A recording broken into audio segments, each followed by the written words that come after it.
Nature. Humanity's way to disconnect from the developed world. Sometimes it's just necessary for a guy to play around with some moss, or stare at some trees even though they're all dead. Or you could even just walk around until you find something new too. Who knows? Oh hey, look, it's a bear. Oh god! You know, being inside is nice too. Not that makes the internet explode from hype quite like a Smash character reveal trailer does. Every single time, without fail, these things always make everybody stir crazy in the Nintendo community, and even people outside of the main community of gamers also get a little riled up. I mean, you'll see people barely interested in video games see a new trailer and then say things like, Simon Belmont? What? Over the years, Super Smash Bros. Has become such a massive heavy hitter within the video game industry, it's a huge honor to have your character considered to be included in this title. These character trailers always do such a clever job of showcasing new characters in really interesting ways, and I was thinking, you know what? Super Smash Bros. Is a game, and I make videos about games, so I could make a video about Super Smash Bros.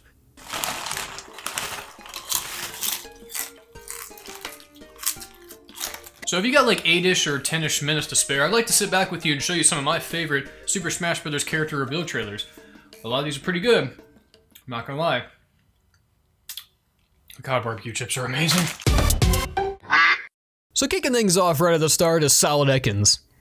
Who wrote this shit? So kicking things off right at the start is, ya boy, a Solid Snake. Now Snake's a big hitter for the Smash community for a couple of reasons. First, and the most obvious reason, is that he kind of started the third-party craze. Yeah, being the first character in Super Smash Bros. Not fully owned by Nintendo meant that Nintendo really wanted to branch out with Super Smash Bros. Brawl. And the second reason is that this was the first real time that we got an extended, dedicated spot for one character in a Smash trailer, at least to my knowledge. At the end of the original reveal trailer for Brawl, there is a lengthy scene between Snake and the Colonel, in which the Colonel tells him that he's been invited to join that Nintendo thing. And then Snake proceeds to talk about how he is doing reconnaissance on his enemies because he wants to learn their moves. Gosh, this was amazing. And then he pops up from his box and then the music just rises up to an end and it's still, it was so exciting.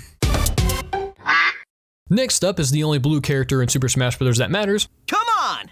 And that's Sonic. This one was huge. And for obvious reasons. The Sega and Nintendo rivalry in the 90s isn't news to anybody who likes either company or just video game history in general, so it's no shock that this was like the only thing that we talked about for an entire week at school. I remember my friend showing me this trailer during lunch because I hadn't seen it yet. Thanks, satellite internet! It was sick seeing Sonic rushing in with something edgy playing in the background, and then he says that amazing line, Sonic's the name, speed's my game. And then we are graced with a montage of this moveset. Man, oh, it looks so much fun. This was the showdown that we always wanted to see. Sonic versus Mario, a clash of the greats, two massive titans coming together for one big brawl. I'm sorry, I couldn't help myself. So Sonic again just furthered the fact that third-party characters were here to stay in the Super Smash Bros. Games. Nintendo and Sega knew what the fans wanted, and they gave it to us. By finally letting us beat the hell out of each other, who thought this is what we wanted? The next character up is a guy who's not only a man, but he's pretty mega. It's Cloud. It's Cloud Strife! Cloud is somebody that as a kid I never even would have dreamed would have been in Smash. Now somebody like, oh, I don't know, Megaman, that would have made sense, but Cloud? What? This is like backseat of the bus playground nonsense right here. I remember the day when they showed us this trailer. We got to the end of a pretty decent Nintendo Direct and then Reggie just shows up with that beautiful smirk, those wide eyes that tell no lies, and then he tells us to sit back down for one more second. And then the theme for Final Fantasy VII started playing and so many thoughts were going through my mind. I was like, oh cool, is Final Fantasy VII coming to the Wii U? Are we getting the remake? And then the Smash logo showed up.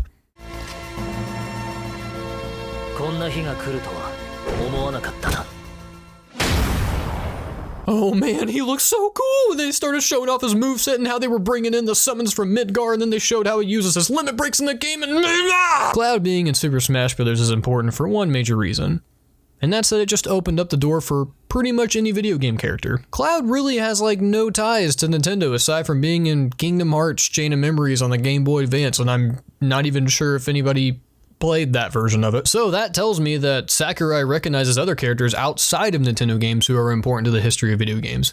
And that's awesome. So who knows? Because of things like that, we actually might get someone like Master Chief or Rayman, or hell, let's just throw in Nathan Drake because I'm sure Sony wants to forget that happened. Now, I've never been a massive Castlevania fan, and I'm not going to parade around and sit here and pretend to be one, but I have played a few of the games, and from what I've played, I've enjoyed. Now with that being said, I cannot possibly be more excited to play as both Simon Belmont and Richter Belmont in Smash Ultimate Hot Dog! I've played the NES Castlevanias before, except 3, please don't hurt me. But Symphony of the Night makes me feel the same way as whenever I get extra meat on my sub at Subway and I didn't get charged for it. I got a little excited when Simon was on the screen, but I needed help finding my mind after seeing Richter made me lose it. Be gone! You don't belong in this world, monster! Thank God they changed the voice actor. Die, monster! You don't belong in this world! Richter, you okay?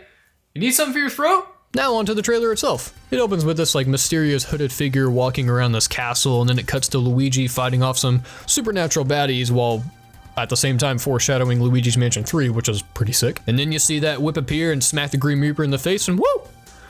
That's when I knew who my next main was. That's also whenever I saw how amazing these versions of Richter and Simon look. Like, how does Sakurai manage to always make his versions of characters look better than the original games? How does he do that? Listen, I'm a pretty big Namco fanboy, so I think it doesn't matter what they did with this trailer, I was going to be happy with it regardless. The only thing that kind of sucked about it was that I already knew that Namco was helping develop this game, so I had a little feeling that they were going to stick in this happy round guy. Pacman's trailer just made me grin the entire time I was watching it. I had such a blast seeing all the callbacks to games like Xevious and Mappy, Galaga, Pac-Land, and even Rally X. Now at the very end of the trailer, they showed the 2 geriatrics of the Smash world and then compared them to Mario and Donkey Kong to show that they're not the only people who have to take back pills anymore. But I think the best part about all of it is that they stuck with the traditional Pac-Man world design instead of... Ugh. Now this is a bit of an unorthodox one, but I had to include it because of the reaction and because of the time period. So, if you go back and you watch the original reveal trailer for Super Smash Bros. Melee, there's one specific character who gets a pretty decent reaction, and that's Samus.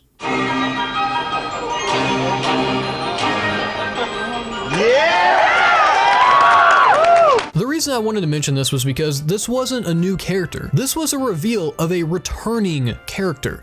That type of reaction just doesn't happen.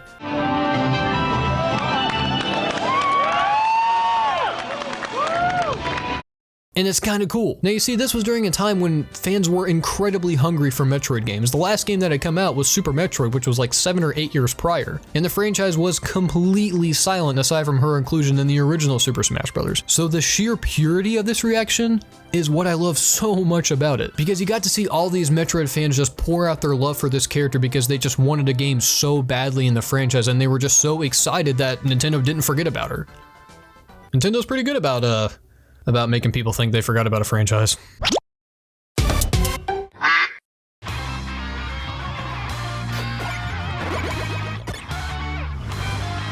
my god, it's Megaman! Yeah, I didn't forget about Megaman. Nintendo first showed off Mega Man during their E3 digital event in 2013. They actually just finished showcasing the brand new game for both the Wii U and the 3DS. They showed the villager as a new playable character. The graphics looked great, the gameplay looked fantastic, it looked a little bit faster than Brawl, but it wasn't quite as fast as Melee.